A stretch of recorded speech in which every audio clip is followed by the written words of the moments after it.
Pode um padre se aventurar pelo mundo da política? No Brasil do século XIX, em Pernambuco, Frei Caneca foi além da pregação religiosa e se envolveu nas lutas pela independência. Ele esteve à frente da Revolução Pernambucana e da Confederação do Equador. Frei Caneca nasceu num bairro portuário de Recife, era de uma família humilde. Seu pai era português, a mãe já era nascida no Brasil. E o pai de Joaquim Rabelo era tanoeiro. Daí vem o nome, o apelido, né, que ele ficou de Frei Caneca. Caneca vem daí. Ele conseguiu fazer seus estudos e sua formação religiosa no convento do Carmo. Era um convento muito rico em Pernambuco e que acolhia os filhos das elites, né, pernambucanas, mas também aceitava alguns alunos de origem mais modesta. Educado na tradição cristã, aos 22 anos o rapaz ordenou-se frade e adotou o nome pelo qual é conhecido até hoje, Joaquim do Amor Divino Caneca. Nessa época foi criado o Seminário de Olinda e ele conseguiu se matricular. Foi um seminário, o diretor, que era o bispo Azeredo Coutinho, pretendia nesse seminário difundir as ideias ilustradas na colônia. A mudança da corte portuguesa para o Brasil alterou profundamente as relações entre o Rio de Janeiro e as demais províncias, sobretudo do Norte e do Nordeste. Em Pernambuco, a crença de que as relações estavam desequilibradas foi motivo para uma conspiração em 1817. Os pernambucanos reclamavam da cobrança abusiva de impostos para sustentar a corte no Rio de Janeiro. Entre os descontentes, os militares eram os mais revoltados. Para sufocar a crescente insatisfação, o governador da província decretou a prisão dos conspiradores. Esse foi o estopim para a Revolução Pernambucana. Domingos José Martins, Gervásio Pires e outros intelectuais formaram um grupo para depor o governador português. Frei Caneca foi um dos responsáveis pela organização do governo provisório da recém-decretada República Pernambucana. A revolução pregava a liberdade de imprensa e a tolerância religiosa. Os conspiradores tentaram apoio de Washington e Londres, e também das províncias vizinhas, onde conseguiram somente adesão parcial, pois grupos de fazendeiros temiam que a escravatura fosse abolida. Dividido, o movimento não teve como resistir. As tropas luso-brasileiras cercaram a província e dominaram os revolucionários. Ao todo, a República Pernambucana durou 75 dias. 3 pessoas foram executadas. Caneca foi condenado a 4 anos de prisão na Bahia. Em 1822, veio a independência do Brasil.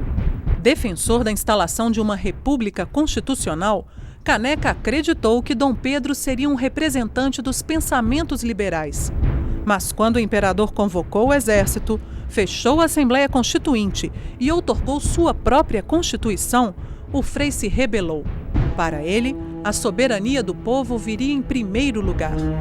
As câmaras municipais de Olinda e do Recife rejeitaram a Constituição do imperador em junho de 1824.